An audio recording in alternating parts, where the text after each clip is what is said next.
Okay, so for this next assignment, you guys are going to be making a menu or a brochure. I say menu or brochure because it can be about food if you want to, like a menu for a restaurant. It can be something made up, or it can be an existing restaurant. That is your choice. Or it can just be a product too. I've seen a lot of people do the brochure on video games or computer products or cars.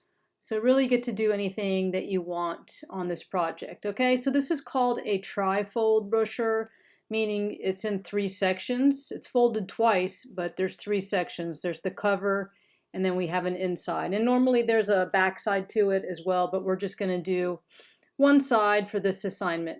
So the requirements are that you need to have a logo that you make by using a picture, and you don't just paste in a picture, you actually do something to it. Like for this one, I cut out, put it inside of a circle and have his ears coming out with the layer mask.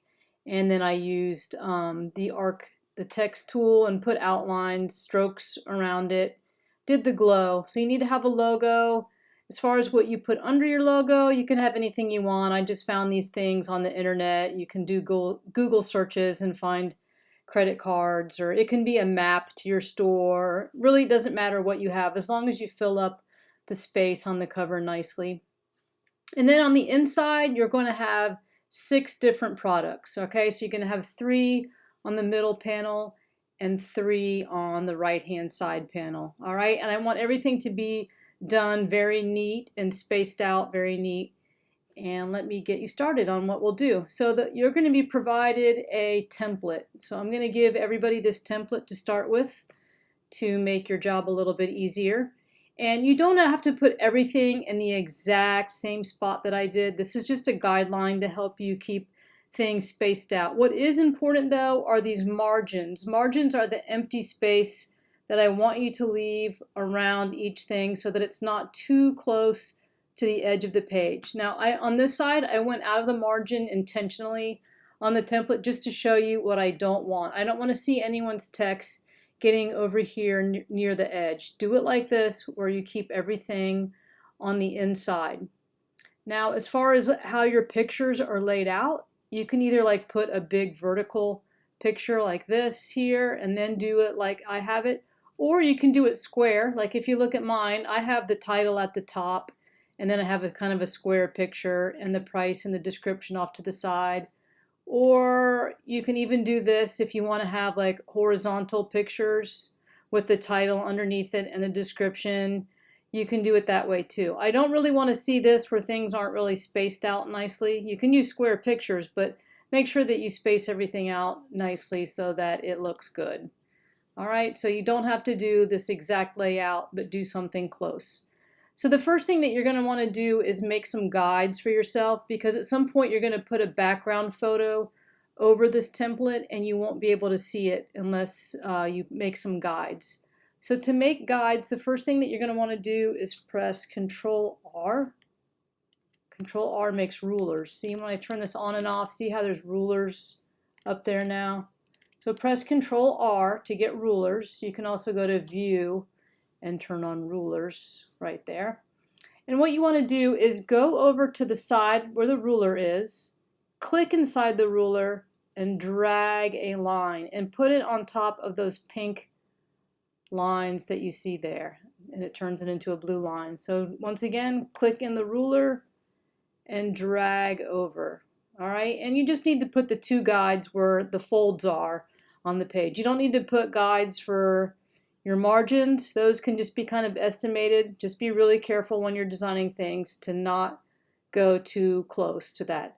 All right, so that way when we paste in a background image, which I already have one ready to go, you can see it gives me these guides so I can see where my 3 panels are still. So even though I don't have my template visible, I can still see where the 3 guides are for each section. All right, if you start off doing a background first, you might want to keep it turned off while you work, so you can turn it on and off, but leave your guides there. They don't show up when you save a JPEG. They won't be there anymore. They're just kind of invisible lines that are there for you while you're designing things. Okay, so now that we have our brochure template in and we have some guides drawn, we're ready to start laying this out. So the first thing that you should do is work in one of these squares. So get one of your product names done, a price, a description. If you don't know what the products are all going to be or what you're going to say, don't worry about that now. Just go ahead and lay out your first one. So I went ahead and I have mine typed in here like this because I'm going to put in a square picture right there, and I already have one of my pictures. So the reason why I want you to just lay out one of the boxes is I'm going to show you how to group layers and then copy and paste them so you can fill the space up really quickly and edit that. Okay, so let me explain what I mean by that. So first, before I pick the colors of everything, I'm going to go ahead and put my background in. So you can see now that my text is not readable on this background. It looks terrible. So what you need to do, it's very important, make your text readable. So I'm going to go in here and I'm going to change the color of my text to white, and I'm going to give it an outline. So you can either go down here at the bottom where it says FX, you can add a stroke and shadows and stuff there, or you can go to layer and go to layer style. So those are both the same thing. You can access there. So I'm going to go ahead and click on stroke, and I'm going to pick just a black outline, I think, for now. That makes it stand out. Maybe I'll put a drop shadow on my words. So you can't really see it yet. So if you experiment with these sliders, you can see it's starting to give me a drop shadow. I want it to go in a different direction. So I'm going to put mine there. I'm going to make the spread a little bit bigger and maybe make the distance a little bit closer. All right, now also one thing you might not know is you can change the color of your letters in this too. So if I wanted to change the color, I can put a color overlay on top of these and change the colors there that way too. I don't want to have it, so I'm going to turn it off.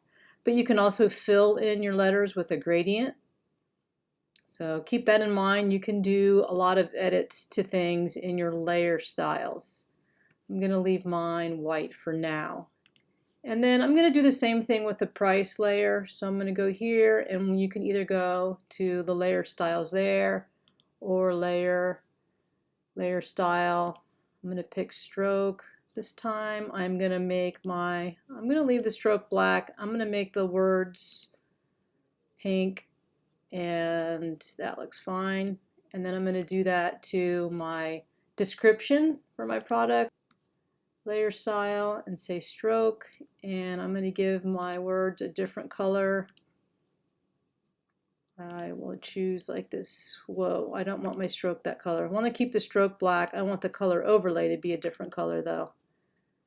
Maybe make it just a lighter pink. Alright, and then one other layer style that I want to add is I want to do a layer style around my picture. I want it to have an outline too. So go up here to my picture and choose a stroke, and I'll give this a drop shadow too. And I'm going to make this drop shadow a little bit different. I'll make it smaller. Alright, so now you can see that no matter what my background is, these things that I've added to my text makes it a lot more readable. So I want you to keep that in mind. Sometimes when people do this project in previous years, I couldn't read their text because they would use a really busy background like I have on mine, and then their text got lost. So make sure you put layer styles on your text so that it becomes readable. Alright, and then the next thing we're going to do is we're going to group all these things. This is our first little text section or box section there, and I want to group those together. So I'm going to hold my shift key and click on all 4 of those things, and then go to, you can press Control G, or you can go to Layer, Group Layers, Control G. And see what that does is it puts it into a folder. Alright, now the reason why this is going to make everything a lot quicker for us, I'm going to turn off my background for a second. I'm just going to copy and paste this group in all 6 of those boxes to make things really quickly. So if you go over here to layers, you can say duplicate group. Alright, and just say OK. And then it puts it on top of that one, so you do Control T And then I'm going to hold the Shift key and slide that down and press enter. So now I can just change all these things because it's already, in here, all the text has got the layer styles I want, and I can just change everything. So once again, to make a duplicate of that, you can say duplicate group. You can also do Control J. That makes copies of layers too. So Control J and then Control T, and I'm going to move it inside that box. I do the same thing, Control J, Control T. I'm going to move this over, Control J, Control T, and I'm holding the Shift key while I'm sliding this to keep it perfectly aligned. You can use your arrow keys too to nudge it into place. And press enter. You can also press the check too instead of enter. One more time, Control J, Control T. Alright, so now you see I have all these boxes populated. I can just go in and change them. So let's see what the name of my next snack was, beefy cake. So I can go up here to this group. I can name it. It'll make my life easier. And then open it up, and then I can go and change the words as needed. Alright, and then just keep doing that. You can change all your text. It makes it a lot quicker. I've seen people in past years just make one thing and then they try to duplicate the same steps without doing what I showed you with Control G to group your layers and then Control J to duplicate them and then move them around. It makes it a lot quicker. Alright, I'm going to stop the video and populate the rest of these groups here, and then I'll pick back up on how you can finish this. Okay, so while the video was off, I went ahead and put new text in for all these 6 different items. I still have to put in new photos, but I wanted to do that with the video on so you could see a trick on how to paste photos inside of existing boxes.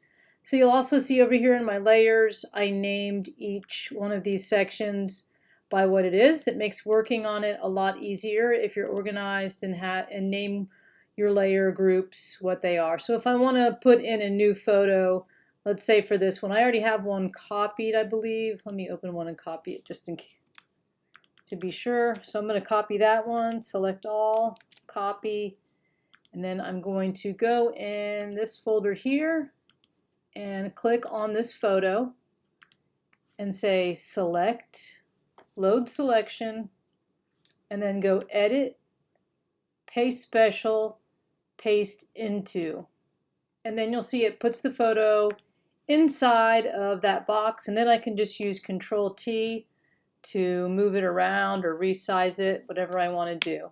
Okay, so this is important to learn how to do the edit, paste special, paste into, because you're going to be doing that on your logo that's on the front cover, and you'll also be doing this when we do yearbook assignments.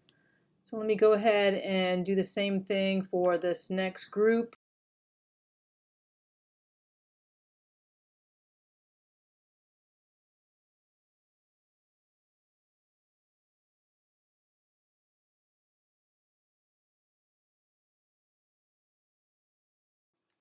All right, so now I have all my products, all the descriptions, and all the photos in, so I'm pretty much done with the center and right hand sections of that. I'm going to go ahead and turn my background on to see how it looks. I think I want to have my sections separated a little bit more like I did on my original menu. You see I have like a little bit different background. So what you can do is, let me close this folder up here.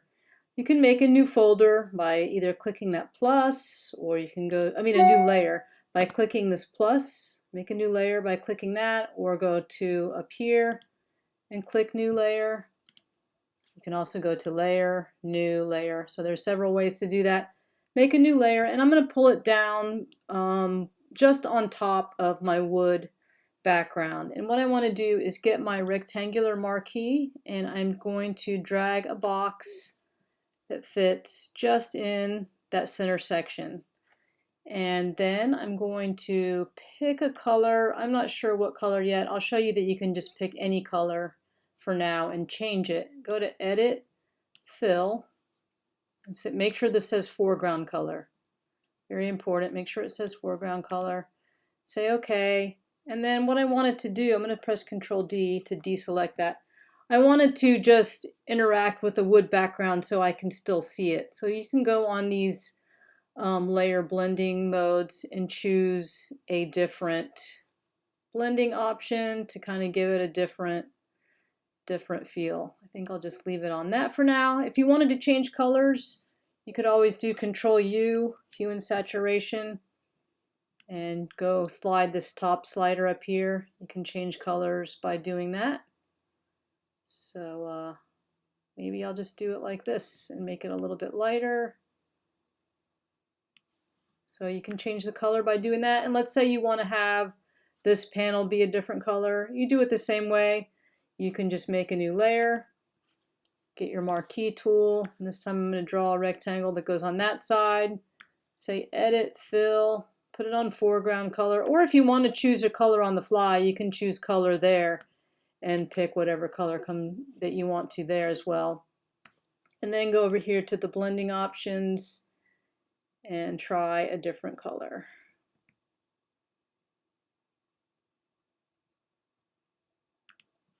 All right, so that's how you can separate those panels. You can always lighten the opacity of them too if it's a little bit too strong. You know, you can back off on how opaque it is. All right, so the next thing I want to show you how to do is to make a logo. So I don't want you to have just any logo that's already created. If you're using a store or something that's already exists, please change the logo and make it your own. So I'm going to show you how to make a logo go into a circle. So I'm going to just put a dog's head, kind of like the way I did this one. I want to show you how you can do that.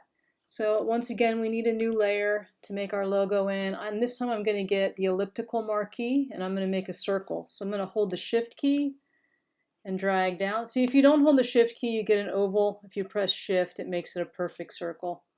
So we'll make our logo about that big. And then you do that Edit, Paste Special, Paste Into. So once you have your picture positioned in the circle the way you want, you just go to the layer that has that image. Mine has a white background, so it's making this easy.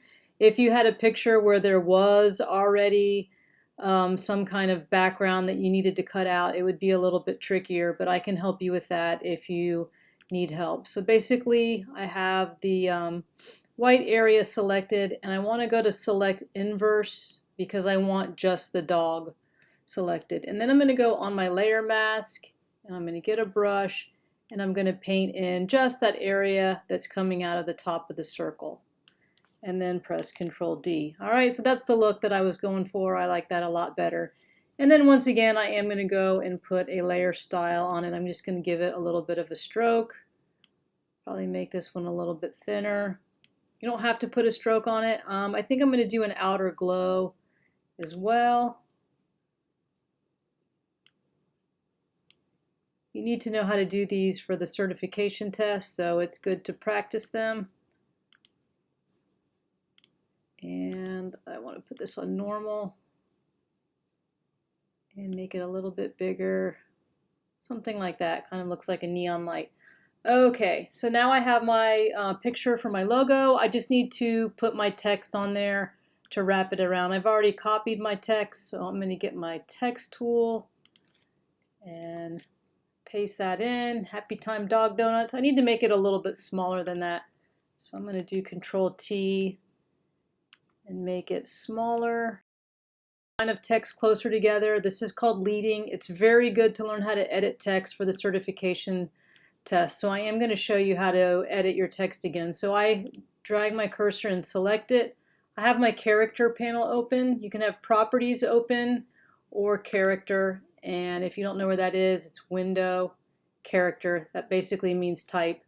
And you can go in there and select over here. This is the leading. So if I want the space to be closer together, I can choose a smaller number. I want mine to be kind of tight. So I have my text at 51 and my leading is at 36. While the text tool is selected, you can look at your top control bar and see this little T with a circle. You're going to arc the text with that or warp it. So you click that and you get this thing here, and I'm going to choose arc.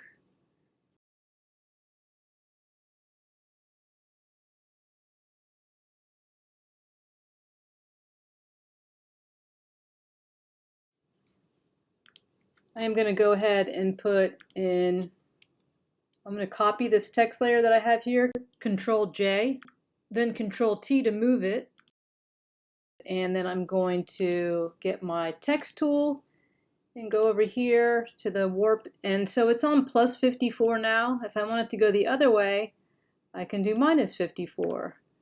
And then I can select this and change the name.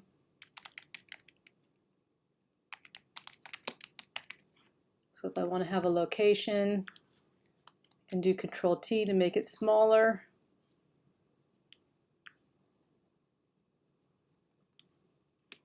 Like that.